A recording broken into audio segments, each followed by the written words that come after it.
Hey guys, Chico here for another video. It's been a while.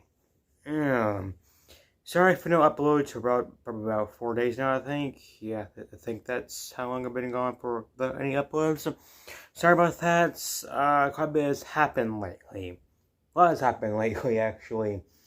I changed rooms, and I sleep with my stepbrother now on. So yeah, that's interesting. Though he's not here right now, he's with his mom, and he's over at his But also starting tomorrow, school is starting again. So that's gonna be another buffer in my upload schedule. What was that? Okay, my mom wants my sister apparently. Okay, but other than that, not much has really happened. I did try to get try to upload some other more videos, but that just all happened at the wrong time. So I don't. When it comes to having an upload schedule, I really don't know. Maybe once every other day. I might try once every other day if I have enough time. School won't be starting early, starting. Like they're making us do all this work until like probably a weekend, I think maybe starting probably on next Wednesday-ish. So, but I will be uploading a lot more on the weekend since I have more free time. Unless I'm over at my grandma's house or having a bit of family time, yada yada yada.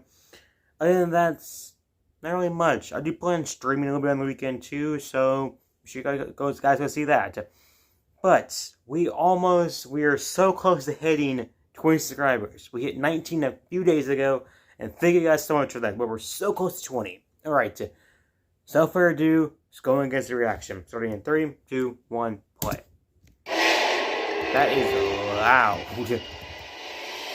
Hello, Internet! Welcome to Game Theory, where today, this is it, friends. After 7 years of research, planning, poring over every detail of this franchise, nearly 50 episodes exploring every scrap of story ever put out into this universe, I got it. I think I've done it. I have an answer to any question you could possibly ask me. What's in the box? Who's Orange Guy? What is Mangle's gender? I even legitimately think that I have a timeline all figured out. This will be, without exaggeration, my final FNAF theories. You sure about that? You sure about that? Sure about that, Matt Pat? You sure about that? You said that, what, like 2 years ago now? And you had how many videos since then about FNAF? So are you 100% sure this is the last FNAF video? I'm not too sure about that. If he makes another FNAF video, I am easily going to react to it. I'm going to laugh so hard. Alright, let's continue though. But, actually before I continue, the new game that's coming out might put a few, holes in your story, or theory, so... Theorists, it's been a long ride, but True. This is the moment that you've all been waiting for. The climax of our journey. Today we solve everything about Five Nights at Freddy's once and for all. No. It's my turn. There is no one else. There is just Monika. Just Monika. Just Monika. I wonder who that voice actor is. Is it, Maphead's girlfriend, I think? Just Monika. Just Monika. Just Monika. Just Monika. Just Monika. Oh god, they're multiplying! Roll intro. Just Monica. If he would has that down there. It's over there too. It's up there. It's right there. I think that's it right there too. That's perfect.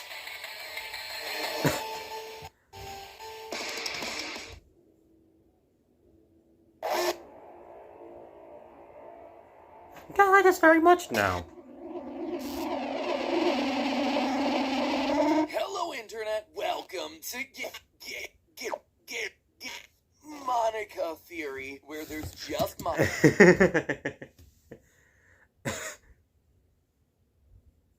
I feel like someone's just outside my door. I don't know why, though.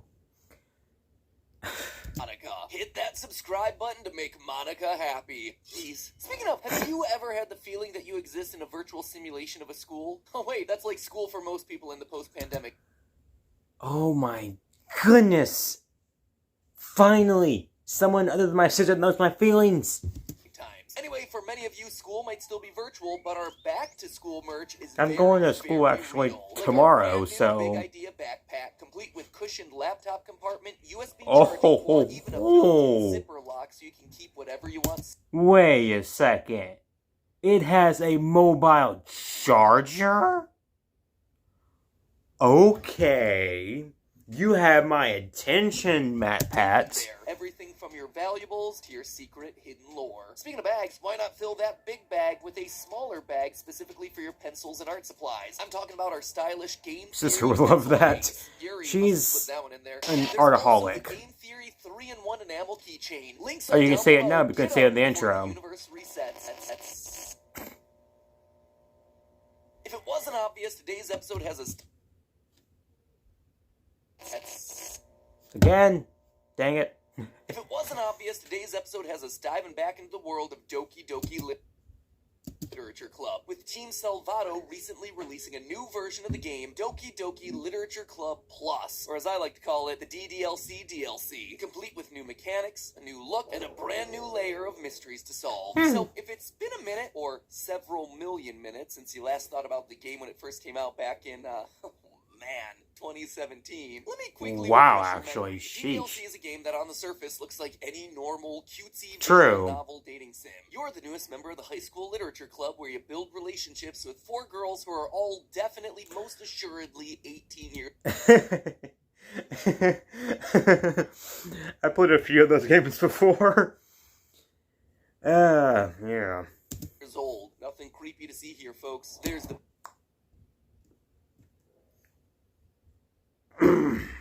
bubbly Sayori, bookish Yuri, aggressive Natsuki, and club leader Monika. Over the course of your first few days in the club, you come to learn all about their unique personalities, their likes and dislikes, like Natsuki's love of manga and cooking, and Sayori's need to make others happy. As your relationships deepen, the girls start opening up to you about their problems, like Natsuki's father not feeding her, or Yuri's shirt being too tight for her chest. Her words, not mine. Poem by poem, you start wooing the girl. How's that a... Okay. You're choosing, but not all is as it seems. As you go through the game, things start to go off the rails. That's that game! Oh! I've seen that game before. I've never played it personally, but I've seen it a little bit. That is... Okay. This is interesting. Characters become erratic. Their behavior starts to get more and more extreme, with many of their worst tendencies getting multiplied exponentially. Then Sayori takes her own life, and everything changes. You reload the game only to find the code glitched beyond repair. She's gone, even removed from the game's files, and no amount of saving and restarting can bring her back. One by one, the other characters fall away until you're left alone, with just Monika. Let's be honest, she was always the right choice all along, you know? Why would you choose to go with any of these other girls? Monika reveals that she'd somehow seen the truth, that she'd known this was a game all along because she'd been granted a higher level of access to the game's code. Her tampering with sliders in the background... So it's like So it's like pretty much just like a fourth wall dimension breaker, pretty much. That's also technically a... Oh, wow. Now I think about that, that's really scary because... Oh, that's actually really scary now I think about that. Wow. Theoretically, she can legit rule the entire third world universe. Okay, that's terrifying. Let's continue.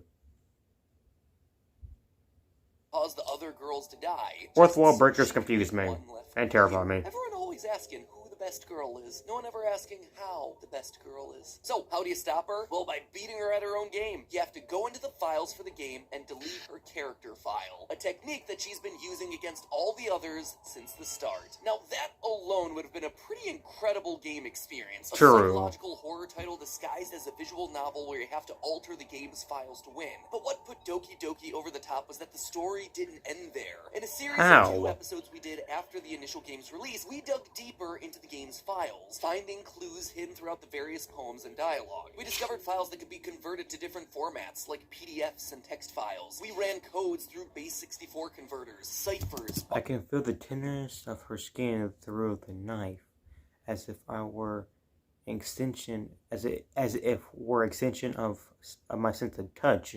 My body nearly convulses. There's something incredibly faint, deep down, that screams to resist. It's uncontrollable pleasure. But I can already tell. Can already tell I'm being pushed over the edge. I can't stop. I can't stop myself. That went deep. Okay, let's continue this. Binary decryptors. We were inverting image files, wrapping them around cones. We even found a QR code that was hidden inside an audio file. That QR code led us to a website hinting at something called Project Libitina, an experiment that was trying to train people. This game is almost as deep as FNAF is. We come to learn turns them into killing machines. And if that seems a bit random and disconnected, it's the exact story that's hinted at in Doki Doki's main game. When you speak to Yuri about the book that she's been reading, The Portrait of Markov. Those videos are still up, by the way, if you're interested in checking them out in more detail. I might do a reaction on those. It just goes to show how much YouTube has changed in the past 4 years. Anyway, it was Monika's character file that was the most interesting. Hiding a note for us that's interesting. They're age-gated. That's interesting. Huh. Well, looking at my profile, I'm looking at one of my other profiles, and technically 93. So, hey, don't judge me. It's not like most of y'all haven't lied about your age in some sort of website. Let's continue though. That suggested they all might come from a different game entirely, and that Monika, rather than being the villain, would actually be the hero of any new sequel to come out of the series. I know that this isn't my only story, and I think everyone else has had the same kind of experience, some kind of deja vu. I think you might be able to go back, or however you want to put it, to go back and tell them what's going to happen. If they knew ahead of time, they should be able to avoid it. If they remember their time with me in the other worlds, they should remember what I tell them. This is my story. It's time to be an effing hero. 2018.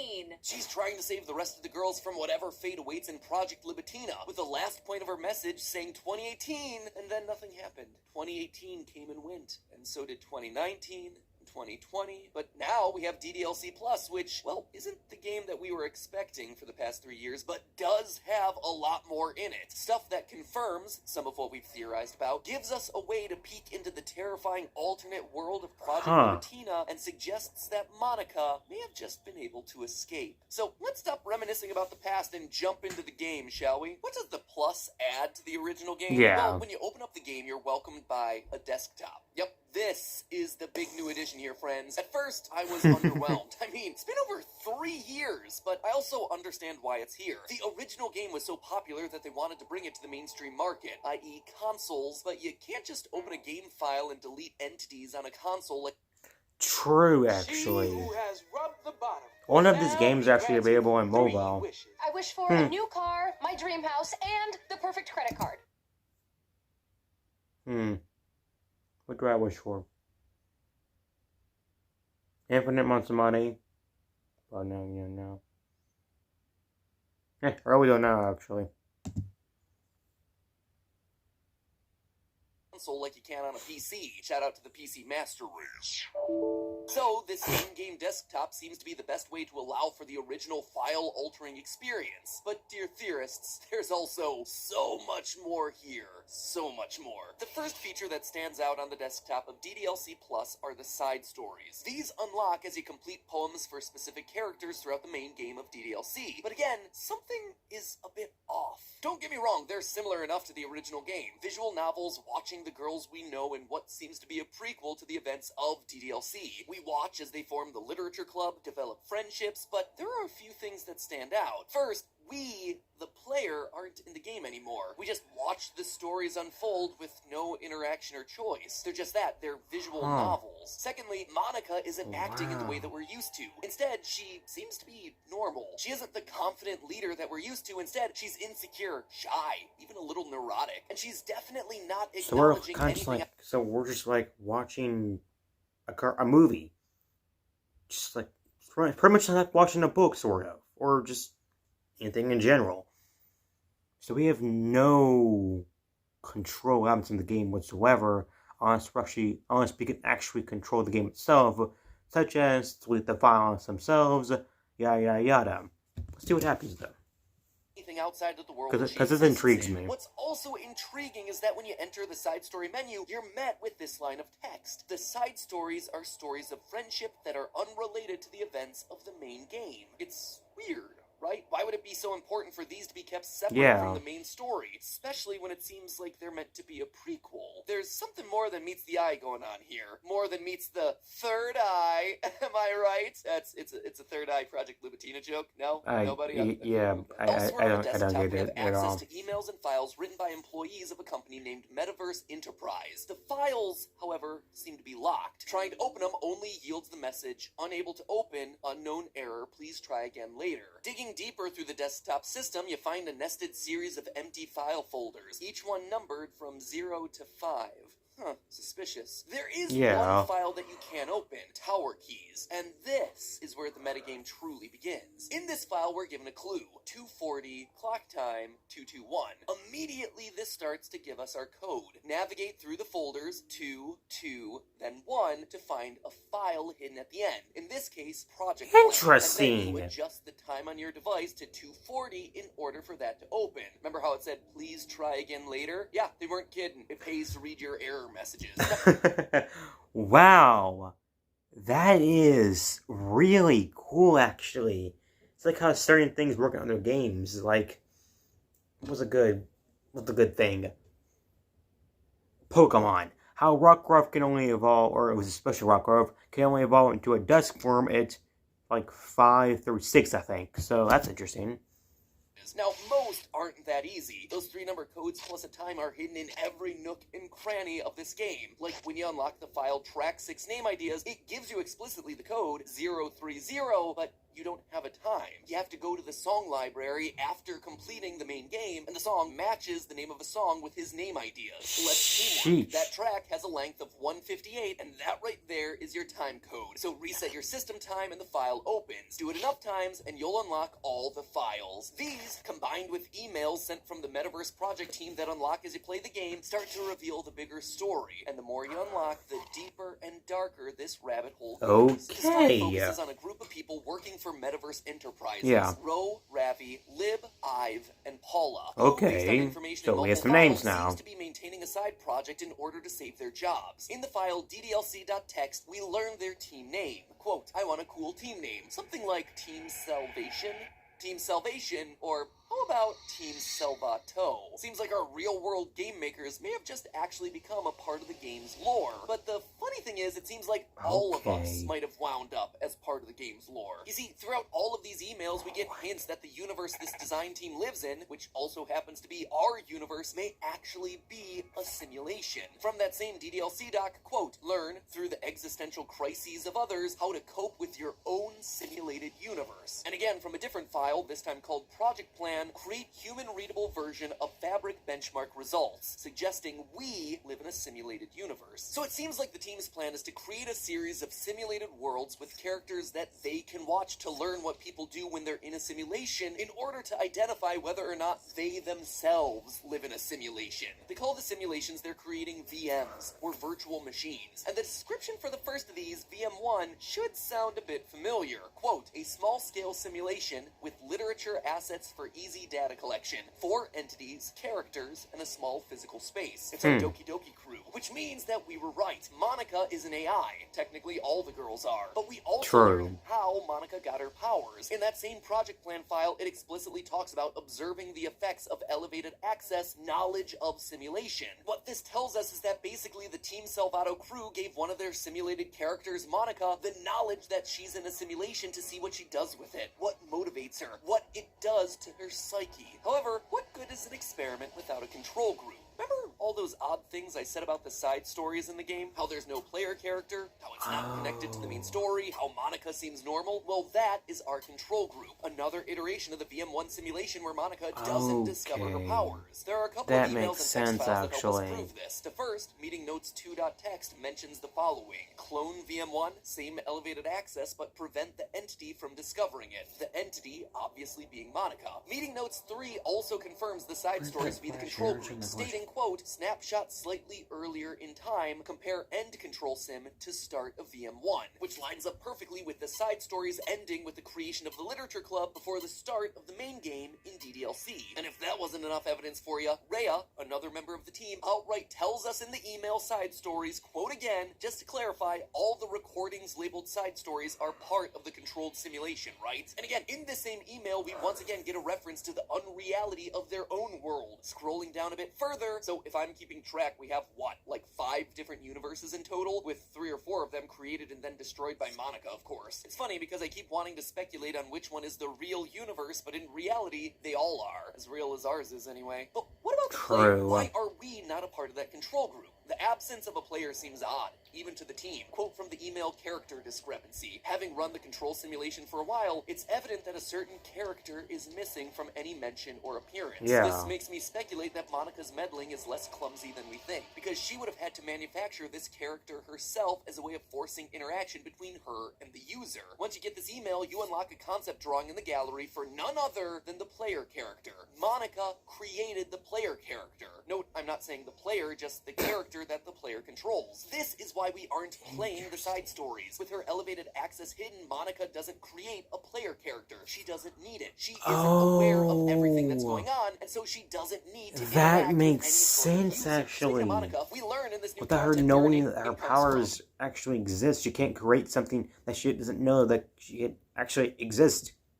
That makes sense somehow. Once you unlock the email, let's move on, we get ourselves a fuller picture. Quote, we need to have a meeting about shifting our focus a little bit. We've reset VM1 how many times now? We've obviously gotten spoiled by the ease of access that VM1 offers us, but it's just unrealistic for someone in real life to be granted a level of elevation even close to monitor kernel access. Monitor kernel access. Monika. But have you heard of Lolly?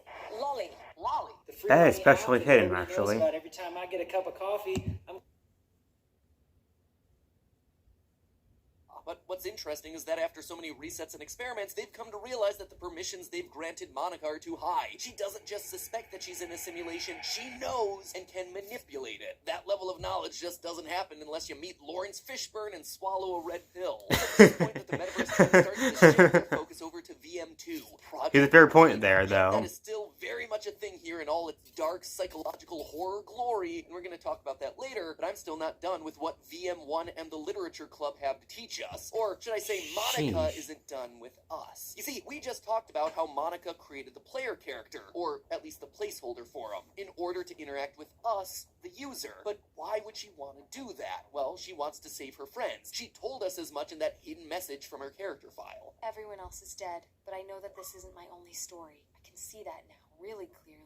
If they know ahead of time, then then they should be able to avoid it. Plus, our theory that Monika shares memories with the Monika from the other game, or to use this new game's terminology, the other virtual machine VM2, is confirmed in an email from DDLC+.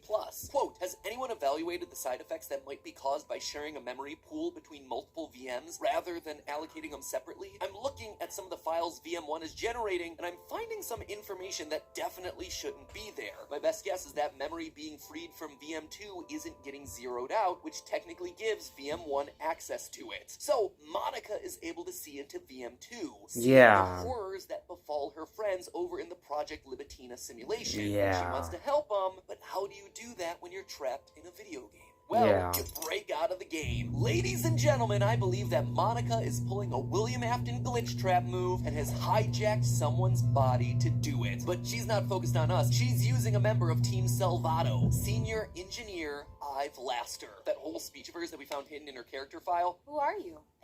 I can't see you, but I know you're there. Yeah, you can definitely hear me. You've been watching for a while now, right? It's time to be a hero. Both of us. That's not to us. It's to him, Ive. How do I know? Let's look a bit closer at Ive. Ive is an interesting character throughout the files that the new game gives us. We've seen a few emails from him as well as seeing him mentioned. That much sentience?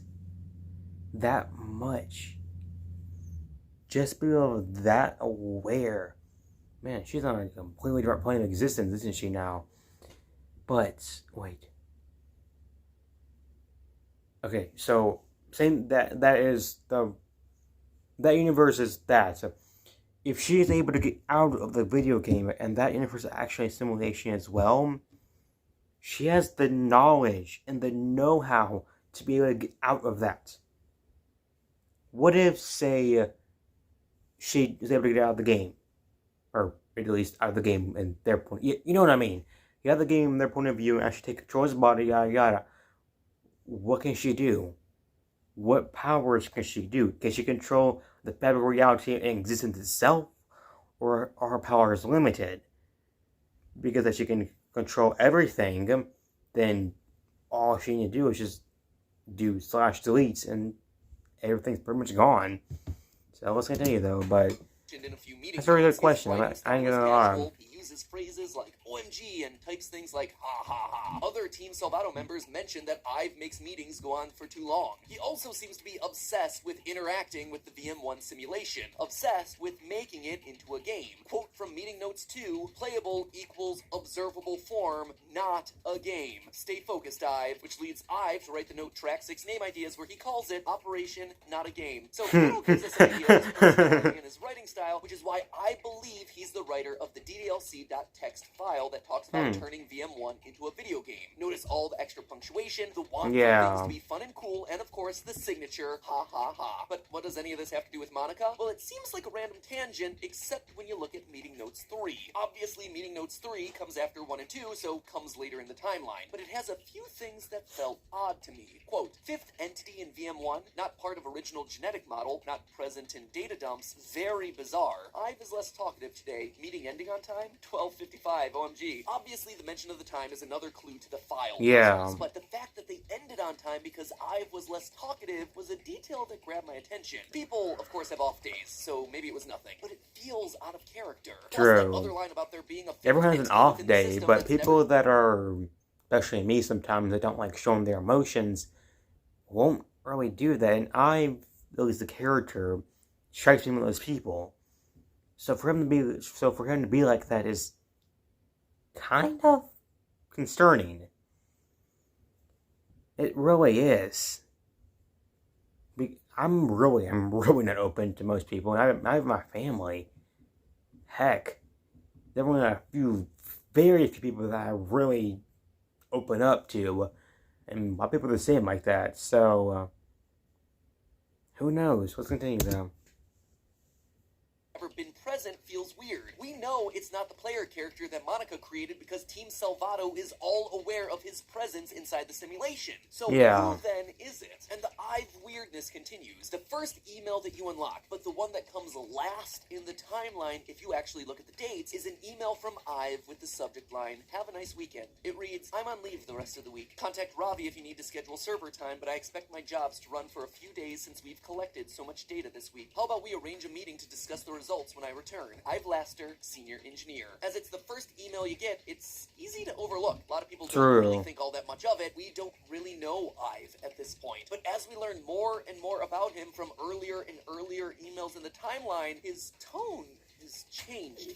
Wanting to be in a meeting about results, straight to the point, no abbreviations or ha-ha-has. His tone I saw that, so I'm like, that's strange. It's not like... I couldn't quite figure it out until I looked at the subject heading, "Have a nice weekend." Why does that sound so familiar? Where have I seen that before in this franchise? Oh yeah, in the original DDLC during Act 2, when you spend the weekend after Yuri, made Swiss cheese out of her own stomach, you find a file in a folder called that's brutal. Have a nice weekend. Exactly the same as the email subject from Ive, even down to the exclamation point. That file, by the way, is a text string encoded first in base 64 and also by a engineer cipher with the keys. That is, again, very deep. Sharing memory with Monika as the one who's able to access it all. This, to me, could only mean one thing. Monika has pulled a William Afton. She's managed to swap her consciousness with Ive. Think about it. We know Monika has a very sensible, mature writing style based on her poems, so it would make sense that she wrote it, trying to blend in, as well as why Ive might suddenly be so quiet in a meeting.